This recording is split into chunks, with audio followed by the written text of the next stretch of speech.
at 11. A spooky show just ahead of Halloween. We've got ghosts. It's a paranormal mystery at this Oregon City cannabis store, and it's all caught on surveillance camera. And bats. A relaxing run through Forest Park turns terrifying for one jogger after he's attacked by a bat. Not once, but twice. And later, a shock for these two as a street collapses out from under their feet. Mount St. Helens makes the same list as Kilauea. Why the local volcano is now one of the most threatening in the country. And don't mess with this judge. He tells us why he chased down 2 inmates. It was just a reaction. I mean, it was just my immediate thought was, got to get these guys. Your news starts now. And we're going to begin with breaking news. Vancouver police looking for this little girl, 4-year-old Aranza Lopez. Police say her mother, Esmeralda Lopez, who does not have legal custody, abducted her today during a court-supervised visit at the Vancouver Mall. Police believe that she may be in danger. Esmeralda usually drives a 2007 Toyota Corolla. Here's the license plate number, BIW 7067. Keep an eye out. She's also a person of interest in a kidnapping and robbery last night. Little Aranza was last wearing a long-sleeved dark blue shirt with a bulldog on the front, pink pants, and Paw Patrol shoes. If you see Esmeralda, please do not approach her. Call 911. It was really quite freaky to be kind of hit when you normally when you run into the park, you know, there's no issue at all. New tonight, an evening run in Forest Park turns into a terrifying encounter with a bat. Thanks for joining us. I'm Dan Haggerty. And I'm Laurel Porter. The jogger told us he was attacked once, then the bat came back for more. Round 2. Yeah, and he's since gone through a series of rabies shots, which we're told is not fun, just to be sure. So what did we do? We sent KGW's Mike Benner out to do the story. Middle of the night out there. Mike, keep a lookout, man. Yeah, tell you what, Dan, I've got my eye to the sky. That is for sure. And the guy you're about to meet is watching the sky as well. He says this whole thing has scared the you-know-what out of him. He says that he runs through Forest Park all the time, but he has never had a problem quite like this. The Wildwood Trail in beautiful Forest Park is where Bill LaMarche finds himself exercising at least twice a week. It's normally a really peaceful run, pretty easy, not a lot of people out there. Not a lot of people, but not completely alone either, as LaMarche found out during an evening run 3 weeks ago. I got hit in the back of the head with felt like a baseball or something like that. LaMarche stopped dead in his tracks. He scanned the dense wilderness around him. Then he saw it, illuminated by his headlamp. I saw a bat kind of flying and I guess feasting on insects. LaMarche says the bat flew up into the trees, then swooped back down and attacked again. I had scratch marks on the back of my head and some on my neck, and it was just really strange because that's not how a bat normally behaves. A friend urged LaMarche to go to urgent care.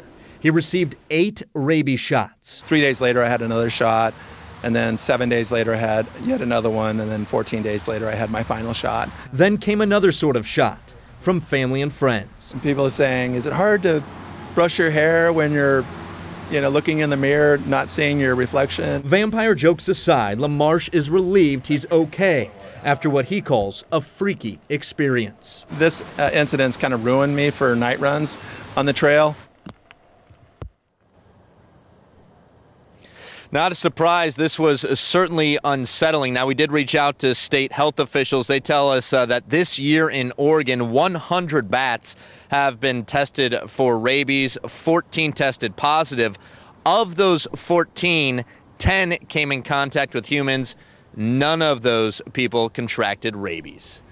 Back to you in the studio. We're so sorry Bill had to go through that, but we're glad he's okay. Thank you, Mike. This just into the newsroom tonight. We have learned a man responsible for a scare at a North Portland Fred Meyer tonight has been arrested. Shoppers reported someone had a gun inside the store on North Interstate Avenue. Several people called 911. One even thought they heard the gun go off. Police tracked down the suspect, 46-year-old David Huntley here.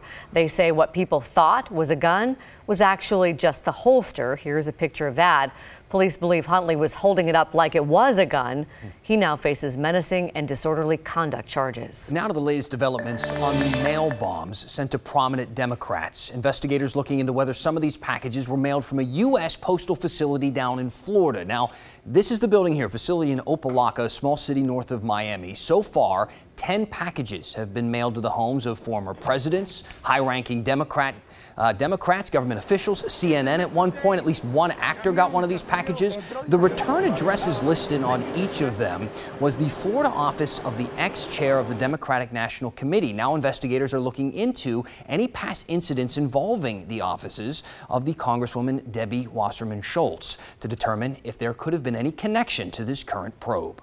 The threat of a volcano eruption in our backyard might be a little higher than you think.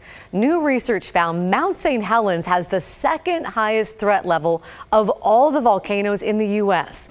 The U.S. Geological Survey Agency updated its volcano threat assessments for the first time since 2005. Hawaii's Kilauea tops the list, unsurprisingly, since it's been erupting for months now. Mount Hood ranked at number 6. The Three Sisters, Crater Lake, and the Newberry volcano near Bend are all listed as very high threat.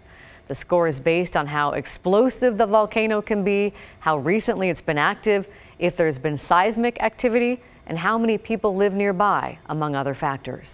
A courtroom kerfuffle caught on camera as a judge in Lewis County, Washington, chases after two men who try to escape his courtroom in handcuffs. So today, we had a chance to talk to the judge and the guys who were running away from him. KGW's Devin Haskins asked the question we've all been wondering: why in the world would they run? It's been brought to our attention you might have a new criminal conviction. He's seen hundreds of cases. These were supposed to be no different. It was a normal, I think one was in on the first appearance on a new charge, and the other one was in on for failure to appear, so we were setting conditions of release. But apparently that release couldn't come soon enough for Cody Howard and Tanner Jacobson. We were sitting there on the benches together, and He's like, I'm gonna run. Handcuffed and dressed in full jail garb, they took off. First Cody, then Tanner. I said, what am I doing? What did I just do? I gotta go with it now. There's nothing, I can't stop right here. There's nothing I could do now. I'm screwed. Witnessing something he'd never seen before, the judge made a split decision. It was just a reaction. I mean, it was just my immediate thought was, gotta get these guys. Bolting out of the courtroom, he gave chase, not knowing if he'd catch up. I just wanted to at least follow them, find out where they went so they could be apprehended. Flying down 3 flights of stairs, Tanner made his exit first. I only get like 4 blocks and then I stop. I just stopped on my own. I'm like, what am I doing right now? Back in the stairwell, Cody wasn't as lucky. The judge had caught up. Give him a little shove to slow him down, and then just grab him, and we kind of fall out the door and hold him until law enforcement got there. Why did they run? Well, that was my question. It was just a split second, decision. I don't even know why I did it. I would be out of here if I wouldn't have ran. I didn't try to escape to get out. I tried to escape to get well, and I tried to do what I could, do what I could do to get my drug addiction. It's a split-second decision made by a judge after a poor decision made by 2 inmates. They made things a lot worse. It's never a good idea to run. The 2 now face new charges of second-degree escape. That's a Class C felony. They were originally in that courtroom only on misdemeanors. In Chehalis, Devin Haskins, KGW News. I'm sure they wish they'd made a different decision now. A homeless village in North Portland could finally be moved after promises from 2 mayors to relocate. It hasn't happened. As you're listening to this story, get ready to vote in our Viewer Voice poll. Hazelnut Grove sits on a city-owned lot in the Overlook neighborhood. The neighborhood association has been asking the city to move it since it was first set up. Now it might have a new home, an empty lot in St. John's. The Overlook Neighborhood Association is thrilled about that, but potential new neighbors are not. The business next door is both a preschool and an assisted living facility. Would you like to put your grandma or your mom next to a homeless camp? It's really hard on the business. The earliest this move could happen is in April. Neighbors have a meeting set up with city and county leaders about it next week. Here's our poll question for you. What do you think should happen to the Hazelnut Grove homeless campers? Should they be allowed to stay there, move to another location, or disband it? Just go to kgw.com/vote or click the Vote Now tab on your KGW app to weigh in. We'll check on the results later in this newscast. Next, it is Halloween time. We know that. There are a lot of haunted houses for you to check out, give you a fright. But one business in Oregon City says they didn't hire the ghosts they claim are haunting their building. As it was happening, I kind of felt like somebody was standing next to me, or like somebody was like right here. Coming up, the pot shop paranormal activity caught on surveillance camera. And later, the Blazers play in Orlando, but no one's talking about the score. It's all about how Dame took down a heckler. I'm Matt Safino. We had our share of rain today. It's broken up right now. We're actually getting a little bit of a break, but that's not the end of it. There's more rain on the way tomorrow. And as we go into the weekend, we will begin to get a break from the precipitation. We'll talk about how long that'll last. And looking ahead to the weekend, there's a lot going on here at KGW this Saturday. We're combining two of our favorite events, the Toy Drive and Shred Days back. You can donate a toy at our main studios here on 15th and Jefferson. Dan and I are going to be here from noon to 2 on Saturday. We'd love to meet you. Bring a toy. And then Shred It will also be here to shred your sensitive documents, free of charge. Hope to see you there. And before we go to break, check this out. This video is incredible. Watch what happens. Check out the two women here. The pavement collapses below their feet. Oh my goodness. Unbelievable. This is the country of Turkey. You can see those two women, a doctor and a nurse. They fall into that dust. They disappear. As the dust clears, you get an idea of what else is going on there. Bystanders rushing in to help them, pull them out of that hole. They're covered in debris. Incredibly, though, only suffered minor injuries. We'll be right back.